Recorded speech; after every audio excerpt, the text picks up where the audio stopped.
안녕하십니까, 이도마 선교사입니다. 오늘은 제가 몸이 좀 안 좋아서 두터운 옷을 입고 있네요. 창세기 15장 후반절에 7절부터 21절까지의 말씀으로 쪼갠 고기 사이로 지나시는 하나님에 대해서 말씀을 전하려고 합니다.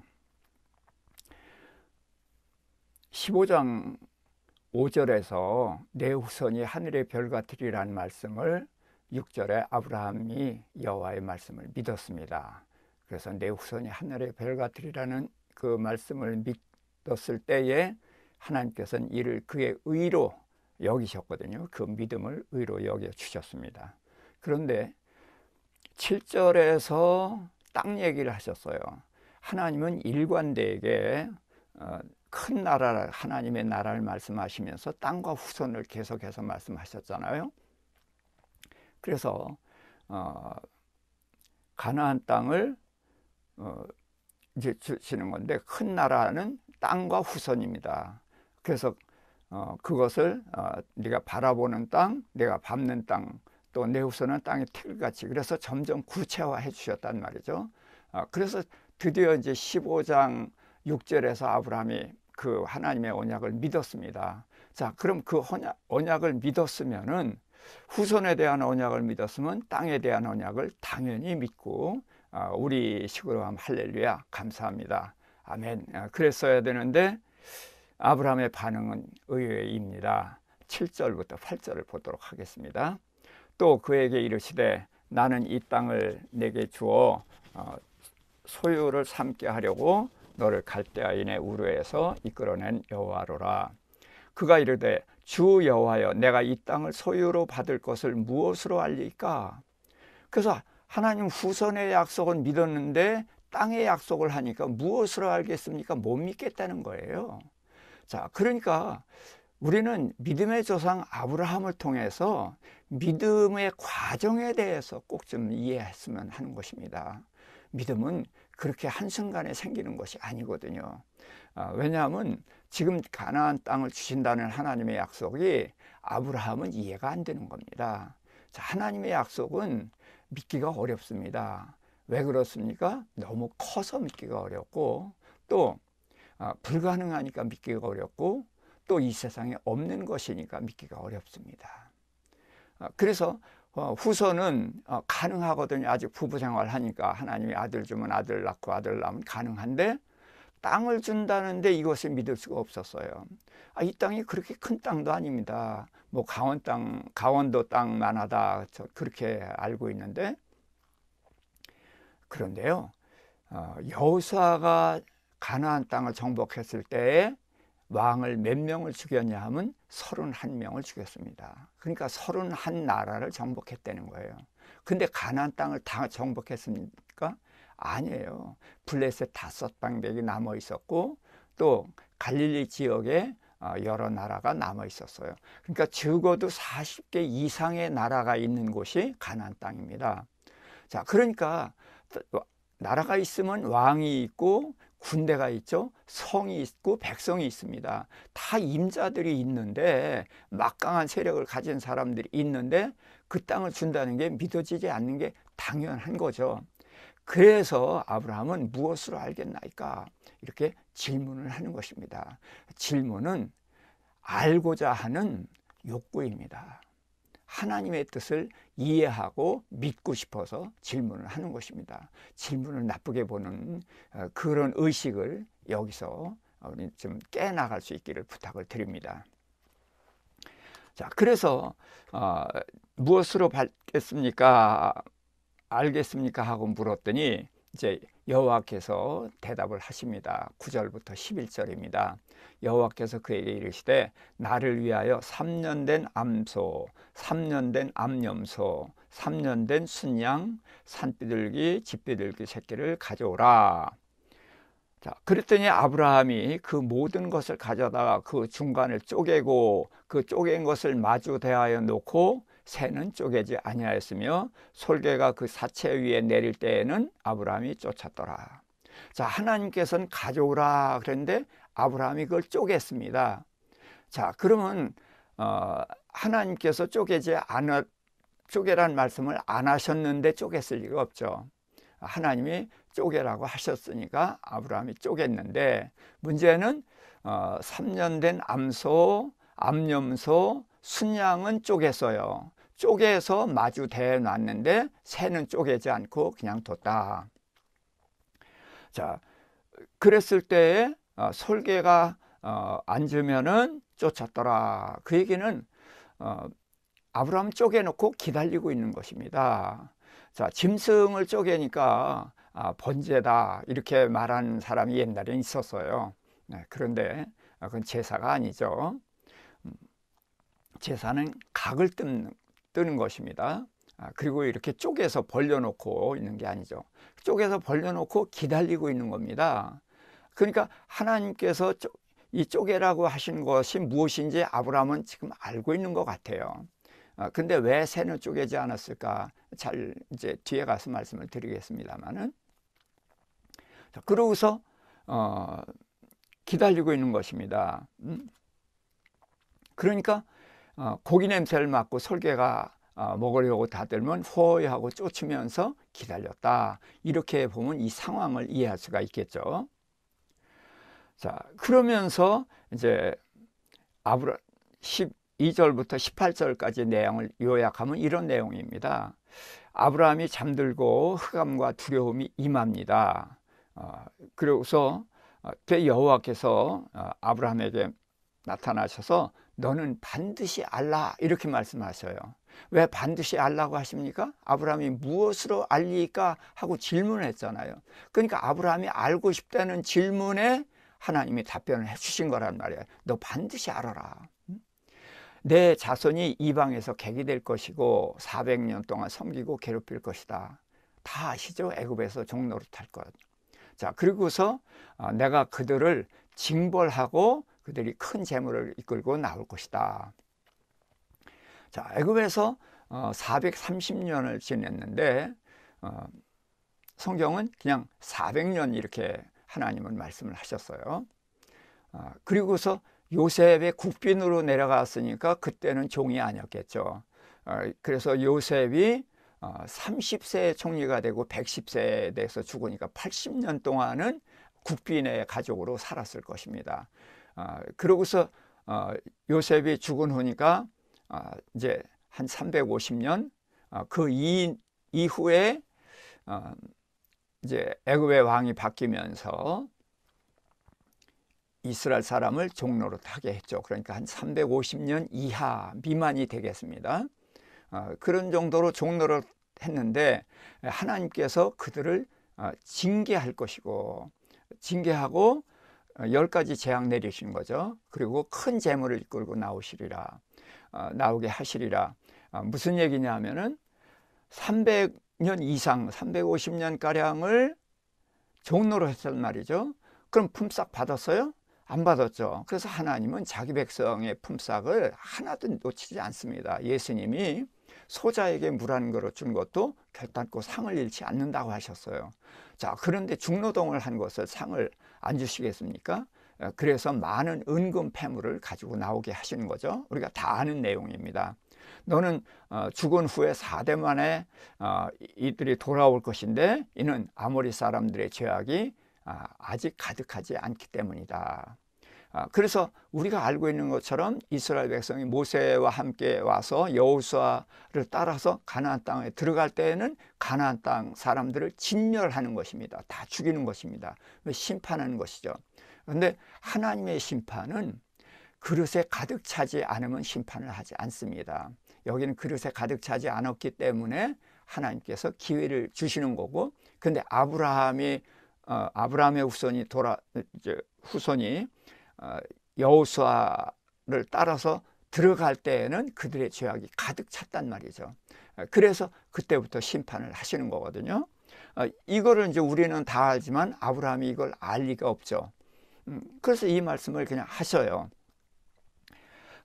그러면서 화로가 보이고 횃불이 보였습니다. 자, 그러더니 그 횃불이 쪼갠 고기 사이로 지나가시거든요. 그러면서 18절에 여호와께서 아브라함으로 더불어 언약을 세워서 이 땅을 내 자손에게 주리라, 이렇게 말씀을 하셔요. 그러니까 지금 그 아브라함이 무엇으로 알릴까 하는 그 질문에 대해서 하나님이 답변하신 내용이 여기 18절까지 21절까지의 전체 내용이거든요. 자, 여기서 잠깐 이제 좀 살펴보면은 화로가 보이고 횃불이 보이고 이제 쪼갠 고기 사이로 지났는데, 자, 이것이 무엇이냐, 이런 것들을 이제 생각해 봐야 되겠죠. 물론 이제 우리가 대략 알고 있지만, 저는 우리가 그냥 아는 것보다는 성경을 근거로 알자는 거죠.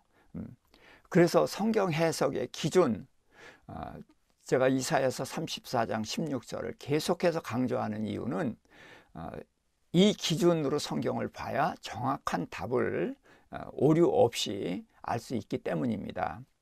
너희는 여호와의 책에서 찾아 읽어보라. 이것들 가운데서 빠진 것이 하나도 없고 제 짝이 없는 것이 없으리니 이는 여호와 입이 이를 명하셨고 그의 영이 이것들을 모으셨습니다. 그래서 하나님의 성령이 말하고 명령하고 성령이 여호와 입이 이를 명령하셨고 성령이 이를 모으신 것이 여호와의 책이라는 거예요. 그러니까 여기에는 우리에게 필요한 것은 어딘가 반드시 있다, 빠진 것이 없고, 또 하나 가지고 이해할 수 없는 것은 짝이 있으니까 그 짝을 찾으라는 거예요. 그래서 저는 이 짝을 찾는 것을 굉장히 중요히 여겨서 쪼갠 고기 사이로 지나가셨는데 왜 아브라함이 쪼개놨는지 이런 것들을 모르겠으니까 지금 이제 그걸 보도록 하겠습니다. 예레미야 34장 18절 20절입니다. 송아지를 둘로 쪼개고 그 두 조각 사이로 지나며 내 앞에 언약을 맺었으나 그 말을 실행하지 아니하여 내 계약을 어긴 그들을. 자, 송아지를 둘로 쪼갰습니다. 하나님은 송아지와 염소와 양을 세 마리를 쪼갰고 새도 쪼개라고 그러는데 새는 둘은 안 쪼갰습니다. 여긴 하나만 쪼갰습니다. 그러고서 언약을 맺었는데 그 언약을 어겼어요. 이게 너희 동족 히브리 사람들은 종으로 삼게 되면 6년 만에 자유하게 해줘라. 그런데 이들이 그 언약을 어겼거든요. 그래서 어겼습니다. 그래서 20절에 내가 그들의 원수의 손과 그들의 생명을 찾는 자의 손에 넘기리니 그들의 시체가 공중의 새와 땅의 짐승의 먹이가 될 것이라. 무슨 얘기예요? 죽이겠다, 그런 얘기예요. 그러니까 이 쪼갠 고기 사이를 지나는 게 이제 언약의식인데, 쪼개다라는 뜻이 베리트입니다. 근데 짐승을 쪼개는, 이게 쪼개다라는 베리트가 언약이라는 말로도 같이 사용됩니다. 그러니까 이 언약은 송아지를 쪼개고 사이로 지나가면서 언약하는 것인데, 언약을 지키면 괜찮지만 지키지 않았을 때는 송아지처럼 쪼개진다. 자, 쪼개지고 살 사람은 없으니까 목숨을 거는 언약이죠. 그래서 너희는 언약을 어겼기 때문에 죽인다, 이런 말씀을 하신 것입니다. 자, 그렇다면 지금 이제 하나님이 언약은 하셨는데 화로가 보이고 횃불이 보였단 말이에요.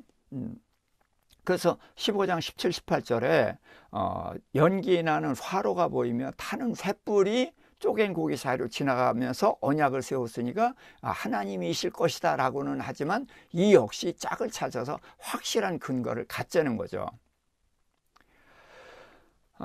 이사야서 31장 9절입니다. 그 하반절에 이는 여호와의 말씀이라 여호와의 불은 시온에 있고 여호와의 풀무는 예루살렘에 있느니라. 그래서 여호와의 불과 여호와의 풀무가 나왔습니다. 화로와 횃불로 번역했지만 같은 단어입니다. 그래서 풀무, 화로는 불보다 더 크죠. 불을 담는 것이니까. 그래서 예루살렘이 크고 시온이 작습니다. 예루살렘은 성전이 있고 왕궁이 있고 백성들이 있는 곳입니다. 그런데 시온 하면은 여긴 거의 모든 성경에서 성전을 말하고 하나님을 믿는 순결한 백성을 말할 때에 또 시온이라는 말을 쓰기도 합니다. 그래서 예루살렘이 큰 것처럼 풀무는 크죠. 여호와의 나라니까 크죠. 그리고 불은 하나님을 나타내니까 하나님은 성전에 계시지 않습니까? 자, 그래서 시온에 계신 것입니다. 자, 그러니까 자, 우리는 이렇게 생각할 수가 있죠. 하나님께서 아브라함하고 언약을 세우셨습니다. 아브라함이 무엇으로 알겠습니까? 그랬더니 너는 분명히 알아라. 내가 이 땅을 너와 내 자손에게 주리라. 이건 처음부터 말씀해 오신 거예요. 그래서 후손에 대한 약속은 믿었지만 땅에 대한 약속을 믿지 못한단 말이죠. 그러니까 하나님께서는 너는 분명히 알아라. 그러면서 쪼갠 고기 사이로 지나면서 언약을 세우신단 말이죠. 근데 그 이스라엘 백성은 한 마리 쪼갰는데 왜 이렇게 많이 쪼개 놓습니까? 그건 하나님의 내용이 많잖아요. 내 후손이 애굽에서 종로로 살 거고 거기서 400년 동안 종살이 할 거고 내가 그들을 징계할 것이고 재물 가지고 나올 것이고 이 땅을 심판하고 이 땅을 줄 거다 하는 굉장히 많은 약속이 있어요. 그래서 그걸 쪼개놔라, 내가 다 지키겠다. 그런데 아브라함이 왜 새는 쪼개지 않았을까요? 그것은 하나님, 제가 원하는 건요 이렇게 뭐 소소하게 다 지켜달라는 게 아니라 너무 크기 때문에 나 좀 이해하고 믿을 수 있게 해주세요, 알게 해주세요 라고 한 거지 뭐 소소한 것까지 다 지켜달라고 하는 것이 아닙니다. 그래서 새는 쪼개지 않은 것이죠. 자, 그리고서 아브라함에게 큰 두려움이, 아브라함이 잠들었고 두려움이 임하고 흑암이 임했거든요. 자, 이 부분도 아브라함이 하나님이 언약하신데 졸다가 잤겠습니까? 하나님께서 이 중요한 장면을 그가 잠들게 해서 육신의 시력으로 보지 않고 이제 영적으로 깨닫게 하기 위해서 잠들게 했고, 자, 하나님이 이렇게 큰 약속을 하시는데 아브라함이 다리 꼬고 앉아서 팔짱 끼고 그렇습니까? 아멘 아멘 할렐루야 그렇게 하면 되겠습니까? 하나님이 이런 생명을 걸고 언약을 하실 때에 아브라함은 정말로 두렵고 그 경외하는 마음으로 그렇게 하나님의 언약을 지켜봐야 되겠죠. 그래서 흑암이 임하고 두려움이 임한 것이지 새를 쪼개지 않아서 책망하시는 것은 아니다. 그래서 하나님께서는 아브라함이 후손에 대한 약속을 믿은 아브라함에게 땅에 대한 약속을 하셨고, 땅에 대한 약속이 너무 크기 때문에 못 믿겠다는 아브라함에게 쪼갠 고기 사이로 지나면서 언약을 세우신 거예요. 이거는 이제 맹세라는 말을 해도 되지만 하나님의 맹세가 뒤에 나오거든요. 그렇기 때문에 맹세라는 말은 조심스러워서 하나님이 언약을 하되 생명을 거는 언약을 하셨습니다. 물론 하나님은 아브라함에게 이 땅 주는 거 손바닥 뒤지는 것보다 더 쉬워요. 문제는 사람에게 믿음을 주는 것이 하나님이 가장 어려운 문제이기도 하거든요. 그것도 기계에다가 입력시키듯이 그렇게 집어넣을 수 있지만 하나님은 그렇게 집어넣는 것을 원하는 것이 아니라 우리가 마음으로 충분히 이해하고 동의하고 그래서 자발적으로 하나님의 언약을 받아들이고 믿고 그대로 살아가길 원하신단 말이죠. 인격적으로 만나길 원하신단 말이죠. 그래서 그 아브라함이 믿게 하기 위해서 아브라함이 잘 아는 언약의식, 쪼갠 고기 사이로 지나면서 언약은 목숨을 거는 거니까 아브라함은 너 내가 목숨 걸고 언약할게, 제발 믿어라, 그렇게 해서 하신 것이다, 이렇게 이해하시면 되겠습니다. 그래서 언약 내용은 이 땅을 내 자손에게 주는데 어디냐? 애굽 강에서부터 유프라데까지. 이건 넓은 땅인데 한 번도 여긴 차지해 본 적이 없고 일반적으로 단에서부터 브엘세바까지 차지했었습니다. 그리고 이제 이 땅이 10족속에 살고 있는 땅인데 이 땅을 준다, 하나님 그렇게 말씀을 하셨거든요. 그래서 저는 이것을 그림으로 좀 설명을 하려고 합니다.